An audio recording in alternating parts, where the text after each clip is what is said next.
vai ser o Salvador Dalí, gênio do surrealismo, grande artista do século XX, né?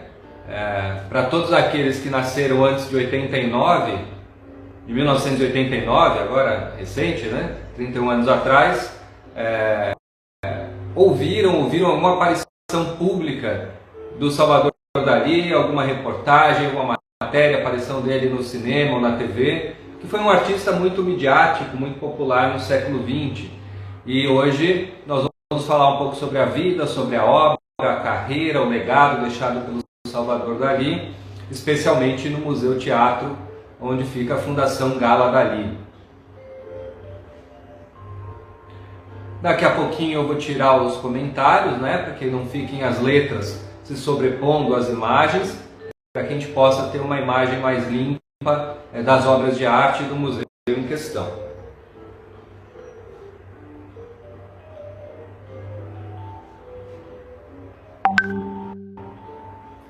Vou usar mais um minutinho para a gente iniciar. Tem bastante gente entrando nesse momento, né?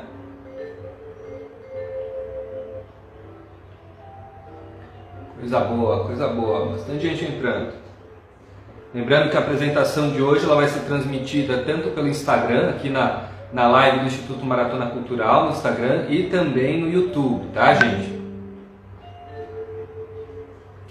Fica a sugestão de quem for ver pelo celular, tanto faz a mídia, né? Pode ser pelo Instagram ou pelo YouTube, é só virar o celular na horizontal que vocês vão ver as imagens ocupando a tela mais cheia. Para quem for assistir pelo computador, eu recomendo que assista pelo YouTube, pois a imagem vai parecer invertida do Instagram no computador. Bem, nós vamos iniciando a sessão de hoje, sejam todos bem-vindos. Meu nome é Cláudio Toscan Júnior, eu sou arte educador, professor de desenho, de pintura, de história da arte. Tenho um ateliê que se chama Ateliê Toscan, né, que é o meu sobrenome, aqui no centro de Florianópolis. E sou o arte educador responsável por ser o condutor das visitas virtuais do nosso projeto chamado Museus Virtuais. O Museus Virtuais ele existe desde 2013, essa é a 7ª temporada. Normalmente ele acontece de forma presencial e em salas de cinema aqui de Florianópolis. Devido à quarentena, nós estamos fazendo essas transmissões totalmente virtuais, né? As transmissões estão sendo feitas da minha residência e chegam museu virtual de forma virtual até a casa de vocês, até a palma da mão nos celulares. Esse projeto ele é uma realização do Instituto Maratona Cultural. Nós trabalhamos com lei de incentivo à cultura municipal. Contamos com um patrocinador, que é o Corporate Park, e o nosso grande parceiro de cinema é o Paradigma Cinearte. O Paradigma, que é onde normalmente nós fazemos as sessões abertas à comunidade em geral, à população em geral. Ano passado, na nossa parceria com o Paradigma, nós fizemos 20 apresentações abertas ao público no Paradigma, a maioria delas, quase todas, sessões lotadas, com gente esperando na porta para entrar, tamanho sucesso e repercussão que teve esse projeto no ano passado, assim como em outras temporadas onde acontecia em outros cinemas. Nesse ano a gente está por enquanto de forma online e assim que pudermos retornar aos cinemas, veremos também as formas presenciais, né? As apresentações presenciais. Lembrando que esse é um projeto de cunho cultural e educativo, de modo que a gente também atende crianças da escola da Rede Municipal de Ensino de Florianópolis. Então proporcionamos visitas a museus de modo virtual, em salas de cinema também da cidade, para a criançada. O objetivo principal desse projeto é um objetivo educativo, educacional.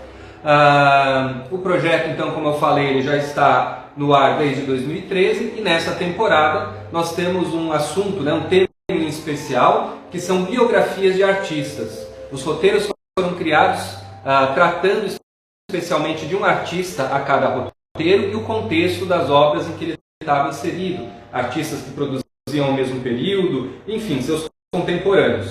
Já fizemos a apresentação do Van Gogh, já fizemos do Monet, fizemos do Rembrandt, do Rafael, e essas apresentações vocês podem conferir, quem ainda não assistiu, no YouTube do Instituto Maratona Cultural. Hoje o artista que iremos falar é o Salvador Dalí, grande gênio do século XX, extremamente criativo e um dos artistas mais populares desse século, sobretudo por sua arte surrealista.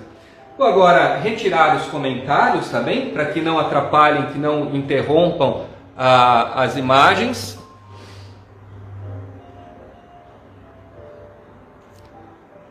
Pronto, e agora a gente começa a fazer um tour por dentro do museu e falar da história, vida e obra de Salvador Dalí. A imagem que vocês estão vendo é uma imagem da vista de fora, vista externa, da Fundação Gala Dalí, o Museu Teatro Fundação Gala Dalí, que fica em Natal do Salvador Dalí, e depois, já com uma idade já mais avançada, né? O Dalí nasceu em 1904, já quando ele tinha 70 anos, em 1974, foi inaugurado esse museu. Pós Segunda Guerra Mundial, ele compra esse espaço, ele adquire esse espaço e, numa parceria com a Prefeitura de Figueiras, ele transforma o teatro, que havia sido bombardeado durante a Guerra Civil Espanhola, e ele compra esse teatro, transforma esse teatro num museu. Era um de seus sonhos transformar esse local no Museu Dalí. Bem, para falarmos do nosso artista hoje, eu separei algumas imagens iniciais que vão nos mostrar quem era essa figura, né? Para quem não conhece, quem nunca ouviu, personagem extremamente popular da cultura do século XX, o enigmático e misterioso Salvador Dalí, sarcástico muitas vezes, humorado em outras, um artista que tornou tanto a sua obra popular quanto a sua imagem, ao mesmo tempo em que ele popularizou sua pintura de incrível perícia técnica, também popularizou sua imagem, ele construiu um personagem de si mesmo e ficou muito famoso por esse bigodinho fininho que muitas aparições suas ele brincava e modelava com formas diferentes. Salvador Dalí nasceu em 1904 e faleceu em 1989, justamente em Figueiras, a cidade em que ele também nasceu. Salvador Dalí será o foco da nossa apresentação de hoje. E o surrealismo junto de Dalí, sua obra, sua grande expansão e criação, será, obviamente, o motivo descrito de suas abordagens pictóricas, escultóricas e assim por diante, porque foi um criativo em várias áreas que envolveram a criatividade, as artes em geral. Pintura, escultura, assemblagens, joias, moda, enfim, colaborou com vários setores criativos. Cinema, publicidade. Salvador Dalí é muito conhecido por suas obras excêntricas, né? Suas obras fantasiosas, que muitas vezes representam um ambiente onírico, surrealismo, né? Aquela realidade ou aquelas imagens que estão supra-reais, estão para além da realidade. O surrealismo ele foi cunhado no manifesto a primeira vez em 1924 por André Breton em Paris, e André Breton definia o surrealismo. André Breton era um poeta, né, um filósofo e escritor, e ele definiu o surrealismo como a arte do automatismo psíquico, onde a arte deveria sair diretamente da fantasia, do inconsciente do artista, para atingir o meio artístico, ou seja, uma arte sem o controle da razão, mas que ela fosse oriunda diretamente do inconsciente, do subconsciente.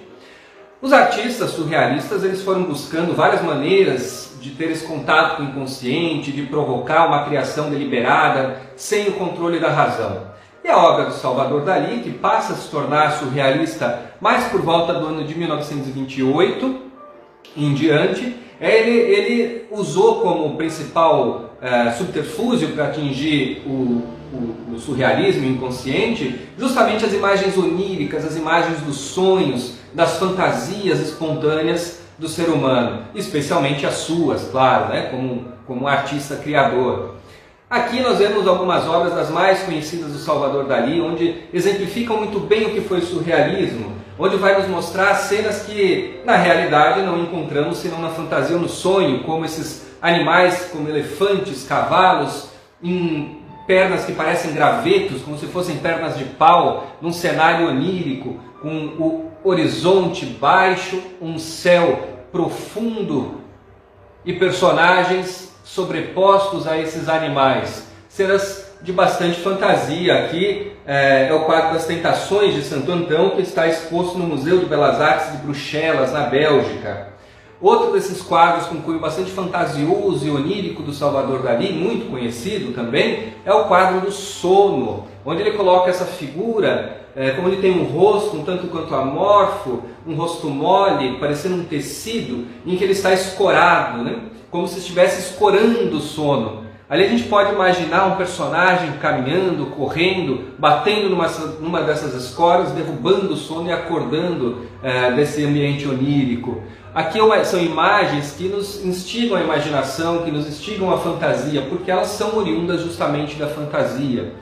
Muitas vezes o artista elimina a ideia de horizonte, ou coloca ela muito esfumaçada, muito suave, aumentando essa sensação onírica ou fantasmagórica da cena, criando esse aspecto de suspense. Aqui mais um quadro conhecido, então, que exemplifica muito bem o que foi o surrealismo do Salvador Dalí, o Sono, que hoje está numa coleção particular. E um dos quadros mais famosos do Dalí é justamente a Persistência da Memória, onde a gente se lembra desses relógios derretidos. Quanto ao Salvador Dalí, que ele foi compor essa obra quando ele vivia em Porto-Ligá, na Costa Brava, né, litorânea da Espanha, e ali ele um dia se comeu demais, né, se empanturrou de queijo camembert e foi se pôr a pintar. E os delírios de tanto comer o queijo, ele foi imaginando o queijo derretido e ele como um relógio mole. É num período da carreira em que ele está pintando diversas imagens amolecidas, né, suaves, se desvanecendo, como aquele rosto do quadro do Sono, que parecia uma figura morta, uma figura que vai se desmanchando como um tecido. Aqui são 3 relógios moles, um deles pendurados nessa oliveira seca, outro sobre esse rosto também amorfo, né, com um semblante narigudo, um olho fechado como se estivesse dormindo, e a representação de algo que nos lembra o restante da boca e do queixo. É também um perfil de autorretrato, mais estilizado, né, voltado também ao onirismo do Salvador Dalí. Aqui é o perfil dele mais abstrato. E a outra representação de relógio mole está sobre essa bancada, onde metade do relógio está na parte de cima e a outra pende pela vertical. Cada relógio nos mostra um horário diferente, um tempo diferente, e o quadro se chama Persistência da Memória. Esses relógios derretidos nos remetem muitas vezes ao tempo perdido, ao tempo passado, ao desvanecer do tempo. Isso nós vamos ver também ao fundo, é um ambiente onírico também. Nós vemos a região de areia, com um mar que se perde ao horizonte junto ao céu, nos dando uma ideia de atemporal, né, de infinitude, e as rochas da região de Porto-Ligá, região onde ele residia nesse período.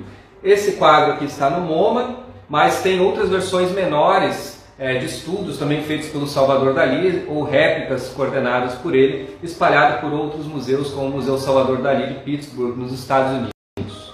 Nós vamos agora então começar o nosso tour propriamente por dentro do Museu Fundação Gala Dalí. Antes disso, ainda separei um dos objetos surrealistas do Salvador Dalí. Em determinado momento da carreira, ele cria um método chamado paranoico crítico de representação.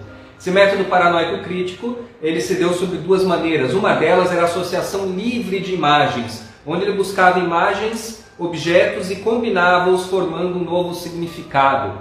Isso nasce a partir do dadaísmo, do ato do Marcel Duchamp de construir um ready-made, que era pegar um objeto de uso industrial, fazer pequenas modificações desse objeto e dar-lhe um sentido estético. A primeira aventura de ready-made do Marcel Duchamp foi um mictório.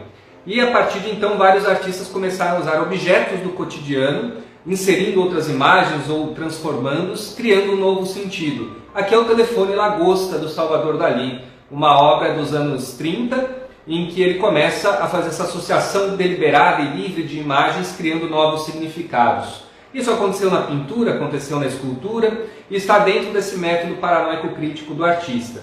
Outra maneira de representação desse método se deu quando uma imagem criada pelo Dalí, ela está sendo vista, ela pode ser vista por ângulos diferentes e nos mostram imagens diferentes, muitas vezes sobrepostas. Nós vamos ver muito disso no museu que vamos entrar agora, que é justamente na cidade em que o artista nasceu, em Figueres, na Espanha, o Museu Fundação Gala Dali, é o Museu Teatro Gala Dali. Aqui a gente vai ver primeiro ele por fora, muito conhecido por esse ambiente que lembra um castelo, que no topo tem uma série de ovos, na torre também repleta de ovos, né? O ovo para ele tinha o sentido da origem da vida e está presente em alguns de seus quadros. Agora sim adentramos ao museu, onde vamos começar a fazer o nosso tour justamente pela entrada. Logo na entrada, nós vamos ver uma sala em que nos recebe com diversos cartazes de exposição, referências a cartazes de outros artistas, como Pichot, também um pintor influente na carreira do Dalí. Os cartazes de exposições de artistas aqui que não são o Dalí são justamente cartazes daqueles artistas que ele mais vangloriava ou que mais o influenciaram durante a sua carreira. Ao fundo, nós vemos uma série de colagens, como esse leque colagens, feito com fotografias, com desenhos, com inserções de pinturas de alguns ícones do século XX, especialmente a Gala que foi sua esposa. Aqui ao lado, mais à esquerda, uma fotografia em grande tamanho, tipo um pôster do Salvador Dalí, com uma bengala já em idade um pouco mais avançada. E o Pichot, que foi a sua primeira grande influência já na adolescência, onde ensinou-lhe algumas técnicas, sobretudo do impressionismo. Aqui para cima, na parede adiante, nós vemos esculturas de deuses da mitologia grega, como por exemplo, e romana, né? Como por exemplo aqui Júpiter ou Zeus, em releituras feitas pelo Dalí. A mitologia foi outro assunto explorado pelo artista nas suas imagens oníricas. Veremos aqui na próxima parede, mais ao lado, cartazes de exposições e de obras de outros grandes artistas espanhóis do modernismo, como por exemplo Joan Miró, um cartaz da Fundação Joan Miró, e outro aqui mais ao lado de Pablo Picasso, dois gênios espanhóis também do século XX, que assim como Salvador Dalí, Juan Gris, inovaram a arte espanhola, transformando-a daquele academicismo para as novas estéticas do século XX. Vamos adentrar agora a um dos locais mais visitados do museu, né? Logo que entramos ao Museu Fundação Gala Dali, nós somos recebidos por esse Cadillac no pátio, no grande pátio. É o táxi chuvoso. Nós vamos olhar panoramicamente primeiro esse espaço. Como eu falei antes, ele era um teatro, né? O Teatro Municipal da cidade de Figueres. Figueres é uma cidade pequena, próxima a Girona, na Espanha, na Catalunha. Tinha esse teatro municipal e durante a Guerra Civil Espanhola ele foi bombardeado, ficou em ruínas. Sem uso, sem utilização, sem reconstrução durante muito tempo. Já no final da Segunda Guerra Mundial, a partir de 1946, nasce o desejo em Salvador Dalí de comprar esse ambiente e, numa parceria junto com a prefeitura, constituir ali um museu em homenagem a si próprio, né? Em homenagem ao Salvador Dalí. Aqui nós já começamos a ver um pouco da personalidade excêntrica do artista, extremamente egocêntrico, né? Ele de criança já tinha, inicialmente com 5 anos de idade, ele começou a pensar o que ele seria da vida, o que ele faria na vida para se tornar grande. Com 7 anos de idade, ele começa a mencionar que ele gostaria de ser algum gênio em alguma carreira, em algo específico. E é na adolescência que ele vai descobrir-se como artista e começar a fazer diversos desenhos, estudar desenhos. A mãe dele era uma grande incentivadora das artes. Com 7 anos de idade, ele já pinta o seu primeiro quadrinho em óleo. Com 10 ele já tinha feito algumas experiências de desenho e de pintura. Quando em 1914, extremamente jovem, ele expõe pela primeira vez. E adivinha onde? No Teatro Municipal de Figueres. É ali que ele expõe a primeira vez, nesse local. Por isso que ele tinha tanto afeto, tanto sentimento por esse local. E o desejo crescente de comprá-lo quando tivesse condições, né? E ali transformar um museu que representaria a sua carreira, a sua obra, a sua genialidade. Ele disse: não importa o que eu faça, eu serei um gênio. Então ali conseguimos compreender um pouco dessa genialidade ou dessa excentricidade e autoconfiança do Salvador Dalí. Para constituir esse museu, ele quis construir um museu que fosse a cara do surrealismo, a cara da sua obra, repleto de associações livres de imagens, de cenas fantasiosas.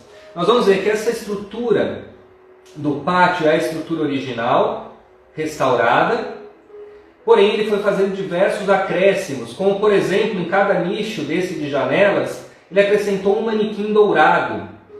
Esses manequins pintados, dourados, cada um deles com um movimento de braços diferente, como que saudando as pessoas que visitam o museu.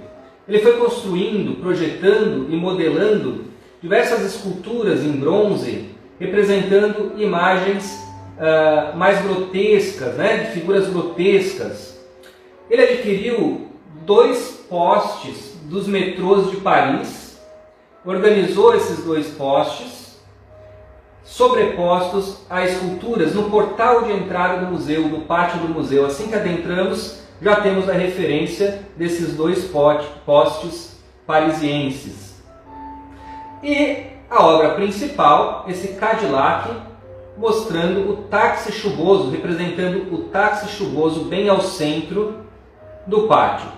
Vejam que o pátio é aberto, Acima do Cadillac nós temos uma torre com um barco invertido e diversos sacos pendurados, causando uma sensação de gravidade. O Cadillac, essa obra, como que ela surgiu? Um dia, em Paris, ele e a Gala, então sua esposa, esperavam por um táxi num dia de muita chuva, de chuva torrencial. Nenhum táxi parava para eles, até que um táxi finalmente parou e eles entraram. E ele pergunta ao motorista do táxi se é seguro, se não vai chover dentro do táxi. Nesse momento ele começa a criar uma fantasia da chuva invertida, de um táxi chuvoso. Como seria se a chuva caísse dentro do táxi? E aí ele vai compor essa obra, e agora a gente vai para dentro do táxi sentir como era estar nesse local. Vejam só, ele cria uma obra onde todo o teto do táxi ele coloca um sistema hidráulico de irrigação. Aqui são bonecos, representando o motorista do táxi e um casal sendo levado atrás, com diversas plantas. E esse táxi ele irriga, ele abre o sistema hidráulico e ele chove dentro, fazendo a sensação da chuva dentro e não da chuva no ambiente externo. Isso é próprio do surrealismo, buscar situações inusitadas, situações que na realidade não seriam possíveis, mas pertencem ao mundo, ao universo dos sonhos. O mais legal é como que ele vai ter a ideia, como que ele vai comprar esse carro, por que escolher um Cadillac? Bem, depois do período da Segunda Guerra Mundial, em que ele viveu 9 anos nos Estados Unidos, conheceu a fama, muitos dos seus quadros e obras de arte foram vendidas, e ele de fato se torna um milionário das artes, o Salvador Dalí compra um Cadillac como esse. Era um modelo raro, com poucos exemplares no mundo, e um desses exemplares pertencia ao Al Capone, também um carro da máfia, que havia como se ele tivesse sido participado de um tiroteio. Nós vamos começar a entrar na parte interna do museu, onde vai ter a sala da cúpula, que é a sala principal desse museu, onde tem uma cúpula geodésica. Estão vendo? É uma cúpula transparente, em que trará iluminação natural para essa sala do museu. A cúpula, quando isso era um teatro, quando esse espaço era um teatro, esse espaço, essa área, justamente era a área onde ficava o palco. Vejam lá atrás, preservadas as cortinas de veludo, a área do palco, agora com uma pintura do Salvador Dalí. Salvador Dalí, além de pintar quadros, fazer esculturas, ele também criou cenários para peças de teatro, figurinos para peças de teatro. E aqui uma dessas representações, esse fundo para cenário de uma peça é para a peça Teseu e Ariadne, inspirada no mito de Teseu e Ariadne, mito grego. Esse mito é o mesmo que relaciona o labirinto do Minotauro, Teseu era filho do rei Minos, havia uma maldição de Creta contra Atenas, em que a cada 7 anos, 14 jovens eles eram levados de Atenas para Creta, e nunca ninguém havia voltado até então. Quando Teseu, filho de Egeu, do rei Egeu, atinge uma idade mais adulta, ele se oferece para ir como voluntário. De fato, ele é recebido pelo rei Minos e o desafio para conseguir libertar o seu povo da escravidão era que justamente ele adentrasse o labirinto do Minotauro, conseguisse matar a besta. O Minotauro era um animal metade touro, metade humano, com patas de leões, era um animal extremamente feroz. Ele devia conseguir entrar no labirinto e voltar com a cabeça do Minotauro morto.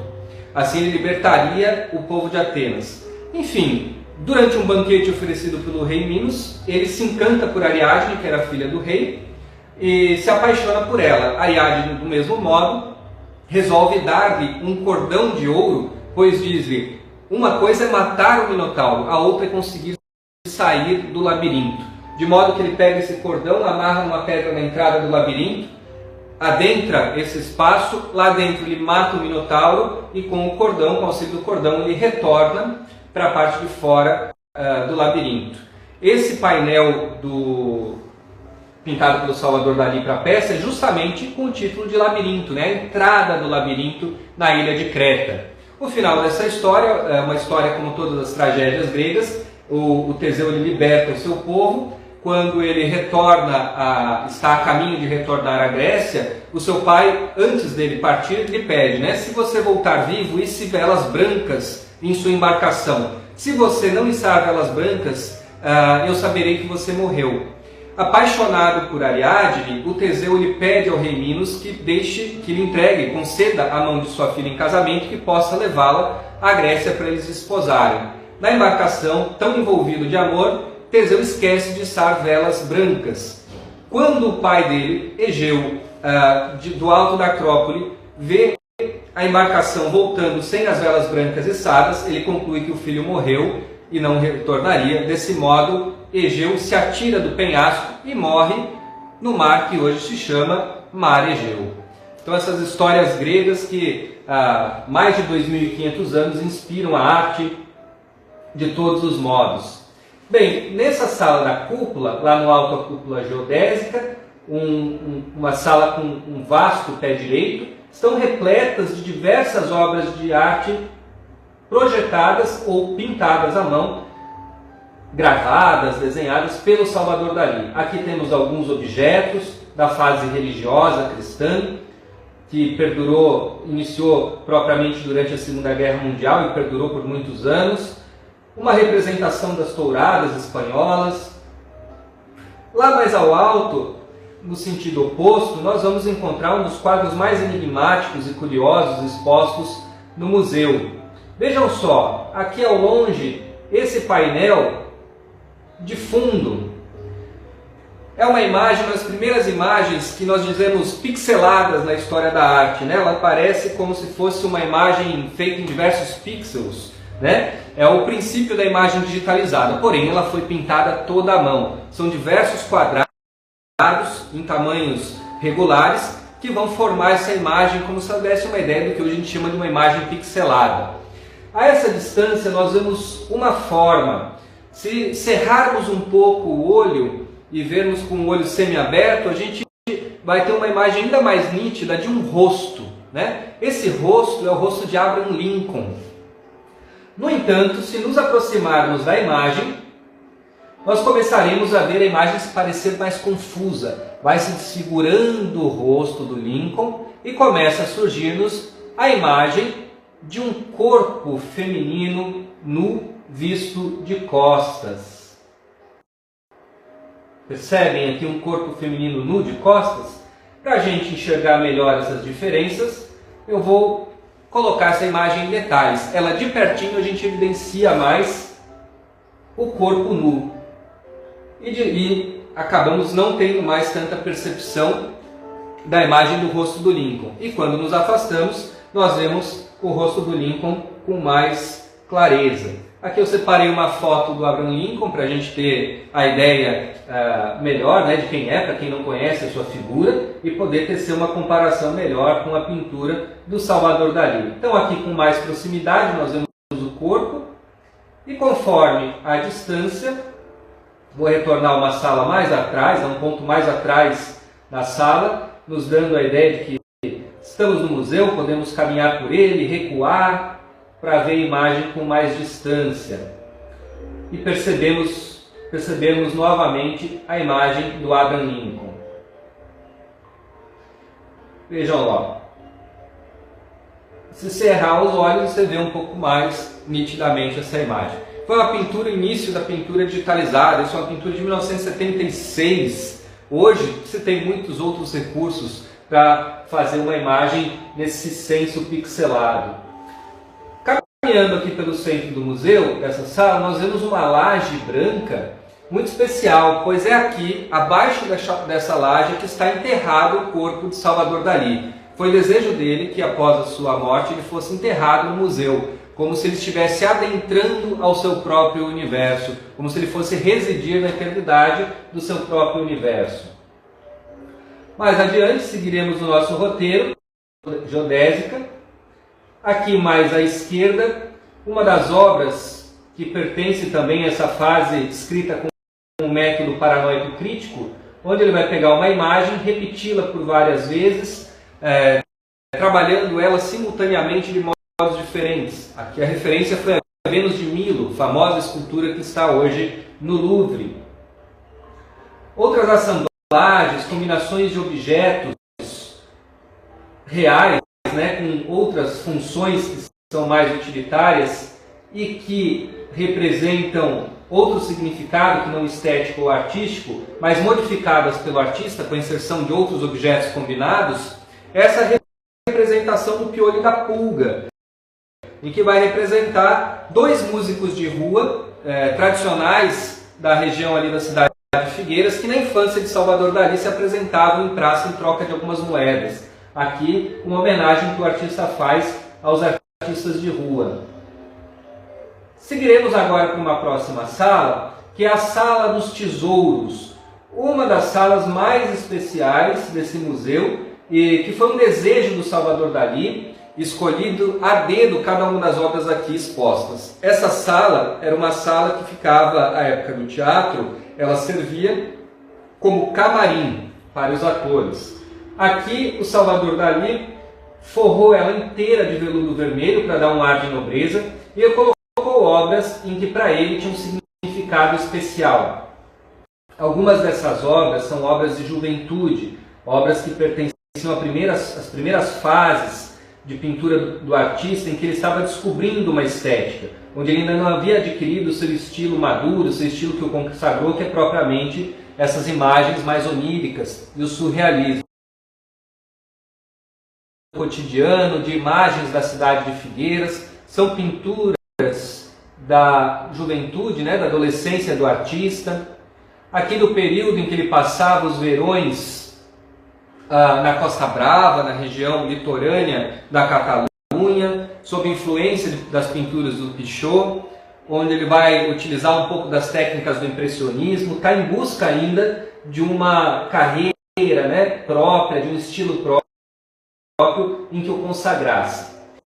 Já ao final da sala, nós vemos algumas obras que são do período de consagração, do período em que Salvador Dalí, de fato, se torna um artista extremamente renomado, onde ele vai começar a constituir um mercado próprio, segundo suas criações.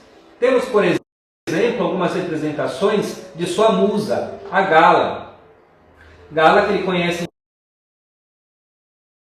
casada, tinha uma filha, houve a paixão, o Salvador Dalí era um jovem em busca de uma musa, e ele estava em busca justamente de uma mulher que tivesse um tronco perfeito, que ela vista de costas tivesse o design que ele imaginava, e vista de frente também. E encontra na figura da Gala sua grande musa. A Gala será primeiro sua amante, depois e musa para as pinturas, ela será sua esposa, e no futuro ela será sua marchand. Depois da falência e consequente morte do marchand que cuidava das obras da carreira do Dalí, a Gala, principalmente fará os catálogos das obras do Salvador Dalí e irá representá-lo no mercado e fará inúmeras aparições junto do artista, aparições públicas. Essa representação da Gala, esse é um dos tantos quadros em que ela aparece como modelo, como é ela quem pousa para as suas telas e suas criações. Aqui é a Gala representando a Leda atômica. De novo está relacionado à mitologia antiga. Vejam como a mitologia está presente na obra do Salvador Dalí. Temos aqui a Gala pintada completamente nua, como a Leda do mito da Leda e o Cisne, em que diz que Júpiter, né, ou Zeus na mitologia grega, ele se transmutou em ganso para ter com uma mortal, né, para ter uma relação com uma mortal que era justamente a Leda. E desse encontro, né, de amor, ela acaba gerando 2 filhos gêmeos. A representação, por isso a ideia da casca do ovo, né, depois do ato, ela acaba colocando 2 ovos e desses ovos nascem os gêmeos. A representação aqui, a gente vai ver o aspecto surrealista, onde ele vai fazer com que tudo pareça flutuar. Primeiro nós temos a imagem do mar com o horizonte inclinado, em vez de uma forma horizontal, ele está em diagonal. Tanto a personagem Leda, o cisne voando, a personagem Leda, ela também está sob a gravidade, ela flutua. Vejam a sombra dela aqui no local do assento. Livro, pedestal, todas as imagens, a casca do ovo, o esquadro, todos flutuam, todos projetam uma sombra que lhe dá a sensação de flutuação. Também o mar parece flutuar, pois vemos uma sombra dele, um reflexo dele na areia. Essa pintura é de 1946, é uma pintura feita depois que os Estados Unidos, e dá margem a uma série de quadros inspirados nesse fato, feito pelo Salvador Dalí, sobre a desintegração da matéria, sobre esse sentido da flutuação. E a partir de então ele começa a fazer diversos quadros com esse intuito, e nomeá-los, né, colocá-los o título de quadros referentes à atomicidade. Ao lado da Leda atômica, nós temos o quadro do Cesto de Pão. É um quadro que parece que não tem tanto elemento surrealista, né? Um quadro bem realista até, do Salvador Dalí. É um quadro que ele vai fazer homenagem aos mestres barrocos espanhóis, especialmente o Velázquez e o Zurbarán. A técnica aqui é mais parecida com a do Zurbarán e as representações de natureza morta realistas. O pão será uma figura que vai aparecer em diversas obras durante a carreira do Dalí, justamente pelo sentido, claro, do alimento, né, que ele fornece. Então ele vai estar presente em diversas obras, e muitas vezes associado à figura da Leda, a figura da Gala, que ele dizia que ele tinha tanto desejo pela Gala que ele associava ela como um pão, que ele desejava devorar. Ao lado nós teremos outras representações da Gala, essa mais à esquerda de costas, e com uma representação mais naturalista, mais clássica. Essa pintura o Salvador Dalí vai fazer durante a Guerra Civil Espanhola, quando ele vai se exilar em Roma e vai ter um contato mais intenso com a pintura italiana e se torna fã de Rafael, Michelangelo, principalmente desses 2 mestres do Renascimento. Essa pintura ele vai fazer e botar o nome de Galarina, em referência a uma pintura do Rafael, que é esta daqui, que é a Fornarina, uma pintura de 1518 do Rafael, em que ele faz uma homenagem à sua amada, a Fornarina. Ela tinha esse nome, apelidado desse nome, porque ela era filha de um padeiro. E aqui o Rafael representou ela com a mão no seio e uma outra mão entre as pernas, representando o amor que ele sentia por ela. E o Salvador Dalí vai fazer uma representação da Gala, inspirada na Fornarina, a qual ele dá o nome de La Galarina. Coloca ela com um seio de fora, um olhar também para frente, né, adiante, um olhar direto para o pintor ali que estava executando o retrato, e com as mãos cingindo um leve movimento. Percebam que, diferente do quadro do Rafael, ele coloca os braços cruzados e ele vai dizer que isso é um aceno à maternidade, que lhe confere a ideia de como se esses braços estivessem fazendo o acolhimento a um pequeno, né, a uma criança, mas também lembrava, né, na sua mente surrealista a forma do cesto de pão que ele pintou, né, que diversas vezes ele pintou, e que o seio seria o pão pronto a ser devorado, instigando o desejo assim como o pão. Nessa mesma sala do tesouro, nós vamos ver outras pinturas do Dalí, de uma fase anterior, que é numa fase de juventude, quando ele pintou o estilo cubista, inspirado especialmente no Juan Gris, pintor espanhol do cubismo sintético, e também do Pablo Picasso. São quadros que devem sua carreira. E outras pinturas que se assemelham mais às obras de um grego radicado na Itália chamado Giorgio de Chirico, onde ele fazia cenários com sombras intensas e criavam ambientes fantasmagóricos. Quando Dalí conheceu essas pinturas, foi influenciado por essas obras e eram chamadas à época de pintura metafísica. Caminhar um pouquinho mais pelo museu, retornaremos ao pavilhão da cúpula, né? Estamos abaixo da cúpula geodésica. Lá ao alto a gente vê uma homenagem a Michelangelo com as mãos da criação, da famosa pintura do teto da Capela Sistina, em que se refere à criação de Adão, né, a criação do homem.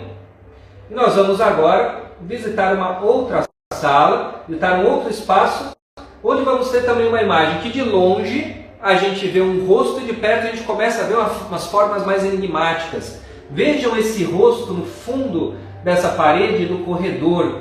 É o rosto, a cabeça de Beethoven, do músico Beethoven, ao qual Salvador Dalí muito apreciava.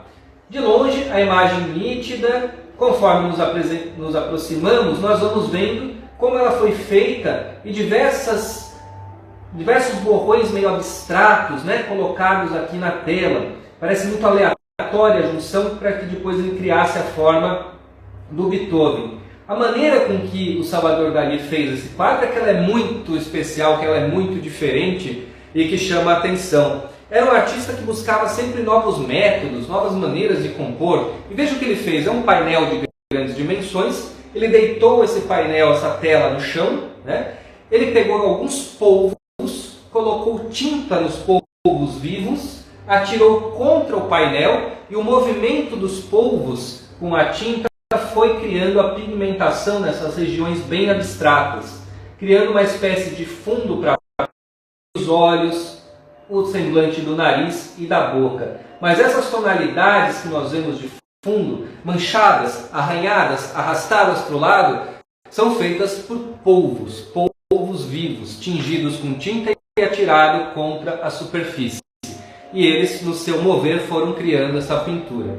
Aí eram processos irracionais e lógicos, né? Buscas intrigantes que o Salvador Dalí criou.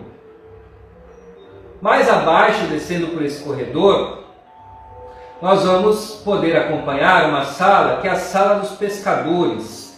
Se chama assim porque no período de inatividade do teatro, né, pós-bombardeio, esse espaço ele foi destinado como parte do mercado público de peixes na cidade de Figueiras. Tem obras de várias fases da carreira do artista, obras da adolescência, como o Retrato do Seu Pai, que mistura um pouco de modernismo com impressionismo no uso da cor. Tem a fase geometrizante dele, que deu início ao cubismo. Uma outra representação dele e começam a atender uma abstração com cores puras e formas geométricas. Essa claramente influência do pós-cubismo de Picasso, quando as formas se tornaram mais rechonchudas, volumétricas. E a sua devoção a Picasso, artista que ele muito admirava, está nessa sala, nesses nichos da Sala dos Pescadores, onde ele vai colocar frente a frente um retrato que ele fez do Picasso, ao qual ele põe o nome e inscrição Picasso embaixo, onde ele vai colocar o Picasso com uma língua, uma colher na língua, chifres de bode na cabeça, imagens surrealistas, né, onde o corpo, o peito dele vai se desmanchando. Essas imagens próprias do Salvador Dalí, onde ele faz a referência aqui, onde ele coloca esses símbolos dentro do que ele percebia da personalidade da figura do Picasso, homenageando o amigo. Por exemplo, os chifres simbolizavam a ideia da sabedoria, né, da inteligência.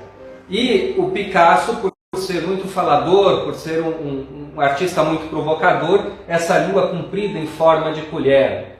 Mas diante da imagem do Picasso, ele põe o seu autorretrato com a forma mole, com a forma suave e repleta para que a gente possa vê-la com mais atenção. Ele escora a sua face com seu bigodinho fino, né? Reparem o bigodinho, diversas escoras de menor tamanho segurando o nariz e a boca, nos dando a ideia de que esse rosto é uma paisagem, é uma forma mole se desmanchando. Ele dizia que aqui, ele escreve que aqui ele vai fazer o seu autorretrato como se ele tivesse perdido a própria alma, como se ele estivesse fazendo somente a sua carcaça. E essa carcaça era como se o seu rosto tivesse a mesma função de uma luva, vazia, sem a mão dentro, se desmanchando e necessitando de escoras para segurá-la. Ao mesmo tempo que isso é uma representação de um corpo que se desmancha, ele faz aqui dos acréscimos que ele coloca em tantas de suas obras, que é algum alimento. Aqui ele coloca essa referência gastronômica a um bacon frito que deveria suscitar o desejo, porém ele coloca uma série de formigas e insetos sobre ela, nos causando a repulsa. Diversas obras do Salvador Dalí têm esse aspecto da repulsa. É uma das características de muitas de suas composições. Na entrada nós vemos uma série de mulheres dançantes, é obra de 1923, obra de juventude, quando ele tinha 19 anos, e havia conhecido a pintura do Matisse, outro artista que ele havia admirado. Tornar a cúpula, e no caminho nós vemos um quadro, um painel, em homenagem, mais um em homenagem ao Michelangelo, ao escravo moribundo de Michelangelo, que está no Louvre, que é uma escultura desse artista italiano presente no Louvre. Voltando à cúpula, enquanto vamos caminhando, eu gostaria de fazer um convite a todos e uma divulgação sobre o nosso parceiro Paradigma Cinearte, que é justamente o cinema em que nós fazemos as sessões, as apresentações, quando elas são abertas ao público de modo presencial. O Paradigma é um cinema, os cinemas estão nesse momento fechados, né, sem receber sessões de público, mas o Paradigma, em seu perfil, uma espécie de cinema online, onde você pode entrar ali e comprar ingresso e desfrutar de filmes inéditos, filmes novos, filmes exclusivos para assistir na sua casa, para conhecer as regras, conhecer como funciona, como acessar, como poder assistir os filmes. Entra lá no perfil do Instagram do Paradigma Cinearte e veja como eles estão descrevendo como você pode acessar e assistir a esses filmes inéditos e exclusivos. Tá bem? Fica aí uma dica para o final de semana, quem sabe hoje assistir um filme em casa, um filme novo que estaria em cartaz no cinema. Essa sala é uma das mais visitadas do Museu Fundação Gala Dalí, que é a sala de Mae West. É o apartamento surrealista criado pelo Salvador Dalí.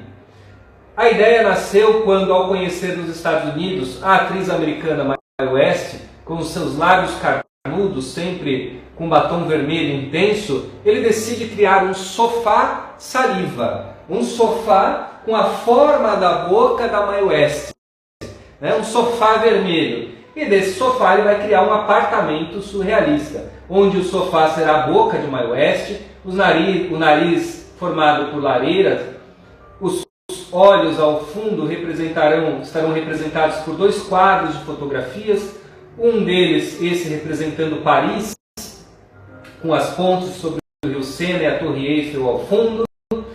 No teto, bem surrealista, o banheiro de cabeça para baixo. E as cortinas vão representar os cabelos e o formato da face da atriz. Nessa sala há um ponto específico para enxergarmos o rosto dela, que é justamente subindo nessas escadinhas. Por aqui nós subimos e teremos um ponto formarmos ali o rosto da atriz da Mae West. Claro que para compor o ambiente ele contou com a colaboração de arquitetos. Mas vamos ver o desenho que ele fez inspiração para o ambiente e a forma, né, o rosto da atriz. Aqui uma foto da Mae West, seus cabelos laqueados, lábios carnudos e alta maquiagem, e o desenho, a pintura que ele faz da Mae West, projetando justamente esse ambiente surrealista que é um apartamento inspirado no rosto da atriz. Nessa sala, além, vamos descer, fazer uso aqui, né, da nossa ferramenta virtual, já vamos descer direto, onde nós vamos ver, adentrar aqui no apartamento, e nós vamos ver outras homenagens que ele faz ao Michelangelo, como por exemplo esse painel aqui de fundo, onde ele faz o retrato do Michelangelo com uma gaveta aberta na testa. Nem sempre as obras dele, ou quase nunca as obras do Dalí, tinham uma explicação lógica, né? Mas as gavetas nos sugerem os compartimentos da nossa mente, os armazenamentos onde colocamos nossas ideias, nossas memórias. É um dos recursos muito utilizado em diversas obras do Salvador Dalí. Ele fez girafas pegando fogo com gavetas abertas no corpo. Ele vai fazer num corredor onde tem diversas assemblagens, essas figuras de objetos combinados. Aqui é uma manequim pintada com espigas de milho formando ali o colar e o cachecol, um pão sobre a cabeça, ao fundo dessa obra diversas aves empalhadas. O próximo nicho vai nos mostrar aqui a contribuição que ele teve com a moda e a joalheria. Era um artista que depois que conquistou a sua fama, foi extremamente requisitado por diversos artistas de outras áreas, designs. Ao longo desse corredor, nós podemos também olhar pelas janelas, vendo os manequins dourados de costa e vermos o Cadillac no pátio, né, com o barco lá em cima, invertido, de cabeça para baixo. Aqui, nessa fotografia, por exemplo, temos isso mais nitidamente. Todo o museu tem esse aspecto surrealista, né? Todo ele é de aspecto surreal, enigmático. Nas paredes laterais, nós vemos uma série de ilustrações em que o Salvador Dalí fez para diversas obras de literatura diferente. Por exemplo, ele faz ilustrações para uma edição da Divina Comédia do Dante Alighieri, para Alice no País das Maravilhas, ele faz ilustração para o Dom Quixote do Miguel de Cervantes. Enfim, foi um artista múltiplo. Esse outro nicho vai nos mostrar mais uma referência às gavetas, onde ele vai colocar uma transformação da Vênus de Milo com gavetas, né? Gavetas saindo do seu joelho, dos seios, do ventre, do abdômen. Então, um artista que brincava com as imagens da história, brincou com a realidade, criando algo suprassensível, né? Criando algo de surrealista. Picasso agora coroado como um imperador romano. Vejam a devoção que ele tinha por Picasso. Em um determinado momento da vida de ambos, houve uma rusga, né? Salvador Dalí, em determinado momento, durante os anos 30, passava por dificuldades financeiras e queria viver nos Estados Unidos, queria conhecer a América. Em 1937, durante a Guerra Civil Espanhola, houve uma exposição de dadaísmo e surrealismo em Nova York, e o Salvador Dalí quis se fazer presente, mas não tinha condições de bancar a viagem. O Picasso foi quem pagou essa viagem, que nunca foi devolvido os valores pelo Salvador Dalí. Vamos entrando numa sala que é a Sala dos Ventos, né? O Palácio do Vento. Aqui tem uma das obras mais espetaculares desse museu, que é essa pintura incrível no teto. O Salvador Dalí, por esse teto, que fazem uma referência ao teto da Capela Sistina, e as tantas pinturas de teto e de cúpulas realizadas pelos artistas durante o Renascimento e o Barroco, em que ele faz também aqui sua ideia panteônica, né? Ele vai representar ele, aqui em azul, vejam seus bigodinhos lá no alto, e a gala em vermelho, ascendendo para um outro plano. Em volta desse painel, uma série de fatos e curiosidades, momentos da vida do Salvador Dalí, inspirações como as inspirações mitológicas. Aqui nós vemos a roda de Faetonte, os relógios derretidos, uma série de elementos que marcaram a carreira pictórica do artista. Essas pinturas foram feitas na sua casa em Porto Ligar e depois levadas ao museu em Figueiras e fixadas ao teto, causando essa espécie de teto pintado como uma cúpula pintada das igrejas italianas. Tem uma série de outras pinturas que fazem referências a mestres do passado. Nessa pintura nós temos uma referência a Rubens, pintor flamenco, a respeito do rio Danúbio, só que ele usa como imagem do rio Danúbio a figura do Michelangelo, mais uma vez. Aqui ao fundo uma homenagem àquele que ele julgou o maior mestre da pintura em todos os tempos, o Diego Velázquez, pintor espanhol do Barroco. Nós vamos ver um busto de Velázquez feito em bronze e que o Salvador Dalí fez alterações nele. Vou abrir as imagens para a gente ver melhor. Aqui a da gala no teto. Essa imagem é uma perspectiva dada pelo teto, pelos céus. A mesma coisa o Salvador Dalí nos colocando essa imagem dos pés enormes próximos a nós e o seu corpo ascendendo. Vejam lá o bigodinho fino dele. E aqui o busto do Diego Velázquez. É um busto de bronze que ele inseriu pinturas. Vejam que aqui ele coloca uma espécie de um chão quadriculado na base da gola. Nos olhos ele faz a referência a dois personagens pintados pelo Dalí. Coloca cadeiras no local das orelhas. E na testa a pintura mais famosa do Diego Velázquez, que foi As Meninas, um dos quadros mais extraordinários da história da arte. Vamos ver aqui em close um detalhe mais de perto dos olhos com os personagens pintados, e na testa a pintura em óleo, uma reprodução, uma réplica em pequeníssima dimensão das Meninas do Diego Velázquez.